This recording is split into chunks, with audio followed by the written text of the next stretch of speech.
Welcome to Easton Dig. I'm Christy Marsh. And I'm Avery Lee Williams. September is a beautiful time to be here at Borderland State Park. And today we're going to dedicate our entire episode to this popular spot. While many people come here to walk a dog or ride a bike, it's also a great place to learn about local history. Matter of fact, this month the park celebrated its 100th anniversary of the Ames Mansion.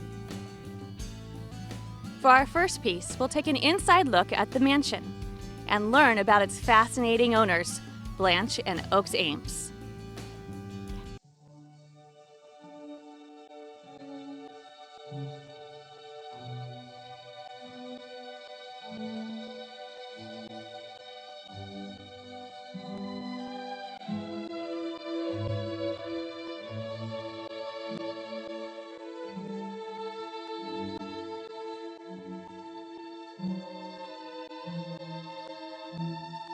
The history of Borderland begins with the dreams of Blanche and Oakes Ames, two remarkable people who married in 1900 and built a mansion on land that they treasured.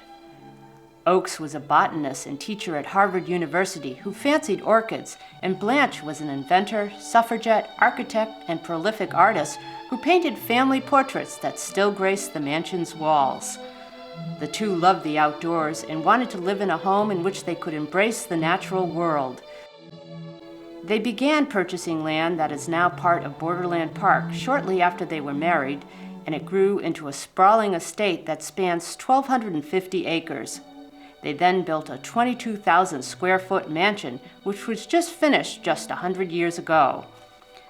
Before Blanche died, she decided to donate the entire estate, and by 1971, it was operating as Borderland State Park. The park has held a number of tours of the mansion this year to commemorate the anniversary, and on this particular tour, guide Joe Harris detailed Blanche's life as a suffragette and the couple's stance on women's suffrage. The people who lived here, Oakes and Blanche, they felt that women did deserve the right to vote, and they also fought very hard to see to it that women got that right. Blanche and Oakes were extremely wealthy and well-educated, having graduated respectively from Smith and Harvard colleges. Oakes was the great-grandson of Oliver Ames, who founded the Ames Shovel Shop Company, and grandson of another Oakes Ames, who took over the Union Pacific Railroad. He was the son of yet another Oliver Ames, who was a Massachusetts governor. Blanche was also an Ames, but no relation to her husband. Her grandfather, Benjamin Franklin Butler, was a high-ranking general for the Union in the Civil War, and her father, Adelbert Ames, was a lieutenant colonel in the Army, also in the Civil War. He later became a U.S. Senator representing Mississippi and a strong proponent for women's rights. Blanche and Oakes raised 4 children in the mansion and kept extremely busy with a variety of activities. Blanche actually designed the mansion because she was unhappy with an architect's plans that were too elaborate. The end product was a mansion built out of cement and stones, designed to showcase couples' scholarly interests and devotion to the outdoors. The mansion's construction took 4 years, and the finished product included 20 large rooms and 11 fireplaces that spanned for 3 floors. Many of the original artifacts that Blanche and Oakes collected are still in the mansion today, including a bronze dragon that was once displayed on the grounds but was brought in after being vandalized.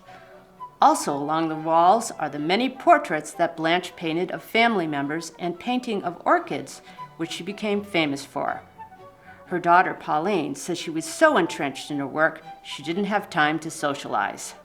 And she said that her mother would never even have lunch guests over because she'd be so busy painting. She'd be up in her art studio on the 3rd floor painting all the time, so painting day after day after day. The 2-story library is now dark and a little musty, with shades on the window that keep out ultraviolet rays. But it was once bright and vivid and the centerpiece of the house. It includes thousands of books and a magnificent glass balcony which at one time sparkled in the sunlight. Oakes spent entire days there researching plants and agriculture, and he religiously wrote in a journal that is still there today. In the sitting room, one can see Blanche's portrait as a young bride and a piano which was played masterfully by the couple's 2 daughters, Pauline and Evelyn. The family was known to retire there after dinner and listen to their daughter's music with windows open to bring in fresh air.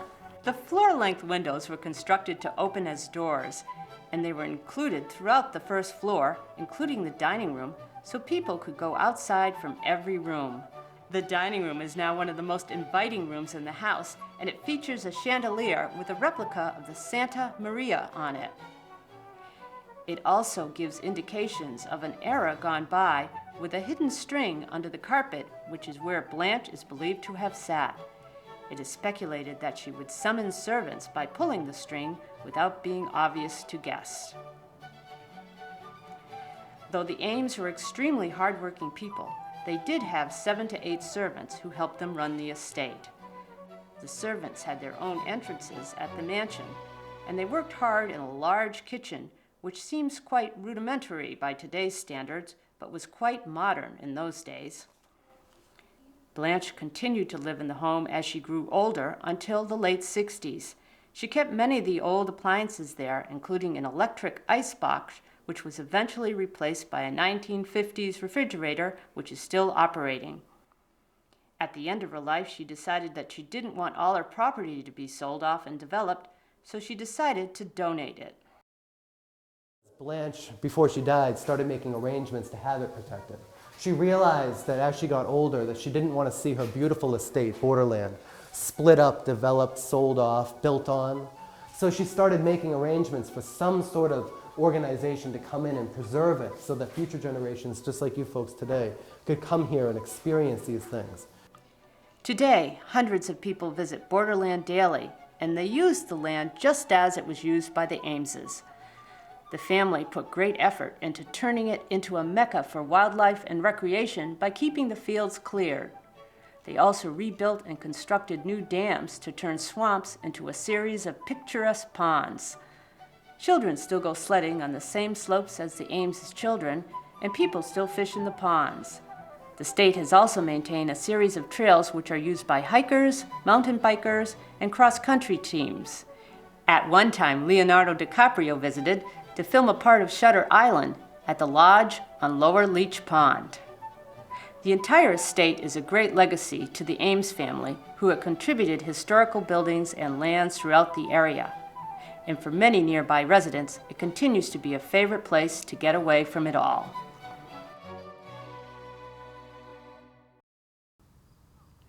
Now, for anyone who hasn't seen the interior of the mansion, I'm pleased to tell you that tours are still scheduled. You can find the dates of these tours by going to the Borderland website, and I hope you're going to be able to take one of these tours. It's a great experience. Now we'll take a look at some of the people who come here regularly to learn all the different ways the park serves our community. Contributor Candace Hall talked to about a dozen people who are out enjoying the facilities recently.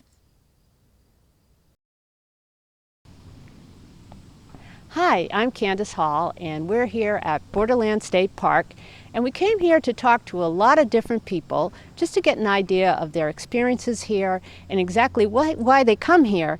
And what we found out is people come here for all sorts of reasons. It looks like you've just been running here. That's correct.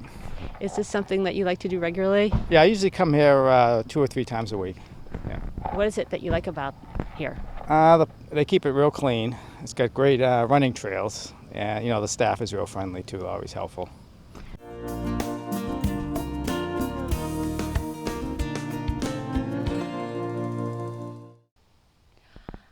You're here today, taking a walk on the trails, jogging, walking. What do you like to do? Walk. Yeah, I'm a big walker. I come here probably 5 out of 7 days now. Yeah, I love it. What is it that you like about it? I like to see the changing seasons. I think it's really interesting for me to see in every season, the leaves turning, then it's winter. You can do something here all year round. I snowshoe here in the winter. I walk in the summer and the spring. Well, actually today I'm a birder, and I don't have my binoculars with me today because I'm just walking, but I saw some warblers, some migrating fall warblers. So I always like to see what kind of wildlife and birds are in the area. I usually see herons, snapping turtles, all different types of birds.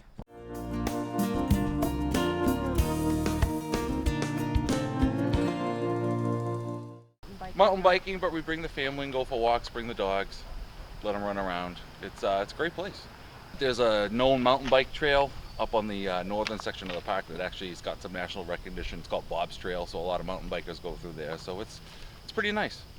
So you know what I've probably been coming about 20 years, I'd say. Do you come here a lot? We come probably about once a month, and we'll either go hiking or we'll go running. She likes to come in here. We go running. We run through the trails, and then we'll come out to the park over here, to the field, and kick her ball around. And it's beautiful. She loves seeing the ducks and all the other dogs and the animals, and we love it here.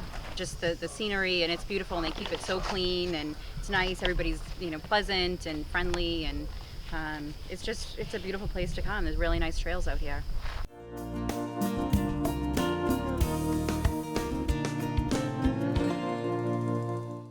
Okay, you come to the park to do, it's called disc golf, is that right? Yes. Yeah.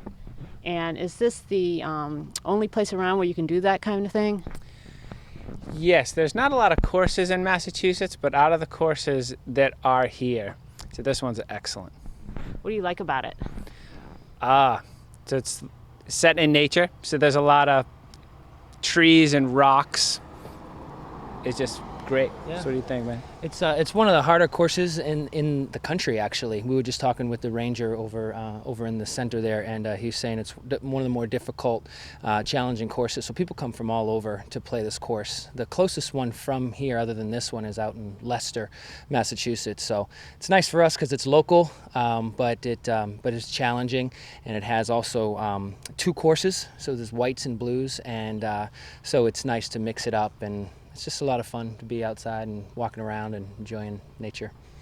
Great, thank you very much.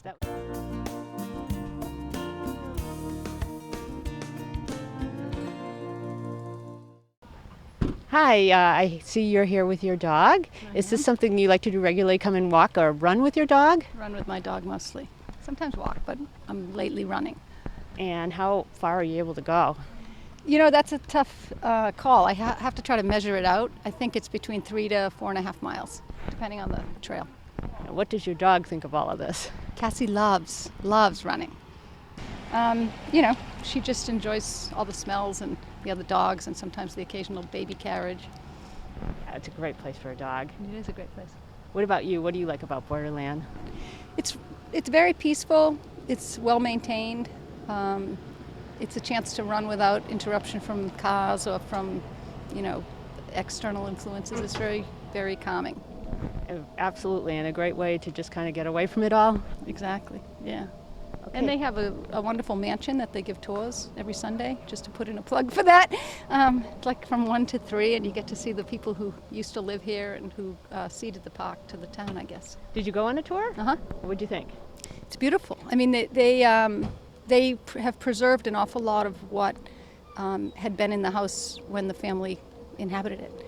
And there's a lot of history there. The father, the owner, was a specialist in orchids, and there's a lot of his writing on the wall about his research on orchids, and his wife was in league with him. She did the artwork on his books, and so they were kind of a partnership when it came to orchids, not to mention 4 kids.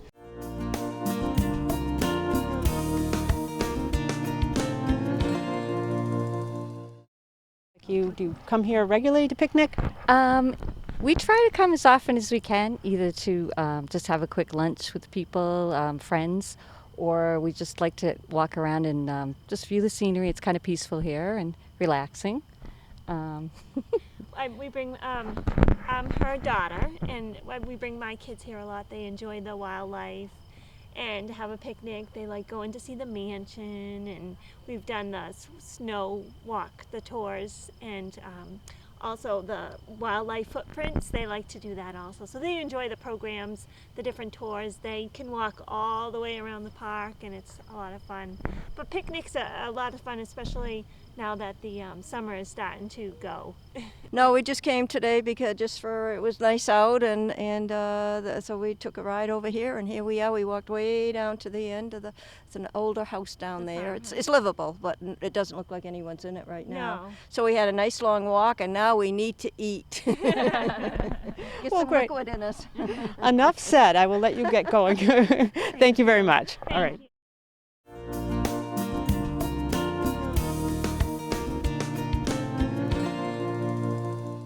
Do you come here regularly? About 4 times a week. Yeah. Wonderful, that's a lot. Yeah. What do you like about it? My dog has a place to walk and it's safe, and there's not very many bugs. Sounds good. And have you spotted any type of wildlife or anything that? Yeah, turtles, foxes, lots of fish. Yesterday there was a big gray herring kind of thing that I haven't seen before, and then there's some I don't know, maybe they're egrets or something like that. But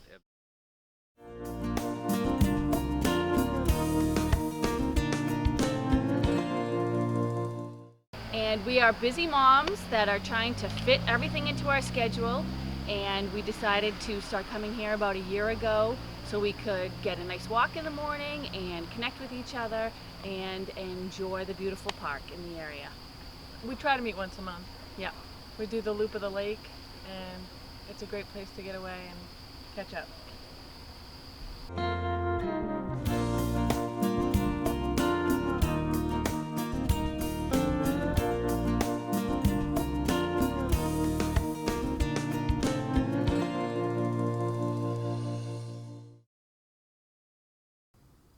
It's clear you don't have to have a special activity to enjoy our beautiful borderland, but last Saturday was the all-day centennial celebration with hot air balloon rides, pony rides, a special ribbon cutting, and concerts. Now let's take a look at more about this day.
That looked great, and we hope you'll view our full piece on the Centennial celebration, which should be aired shortly on ECAT.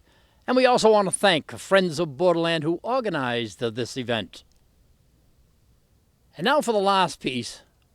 We'll take a look at the changing scenes at Borderland. Contributor George Farrell has matched up some historical scenes along with the contemporary sites here at Borderland and gives us a magical glance of the fascinating contrasts.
We hope you enjoyed our look at Borderland, definitely one of Easton's treasures, and we hope to cover much more about it in the future. But for now, we hope you enjoyed the episode. Goodbye, and thank you for watching.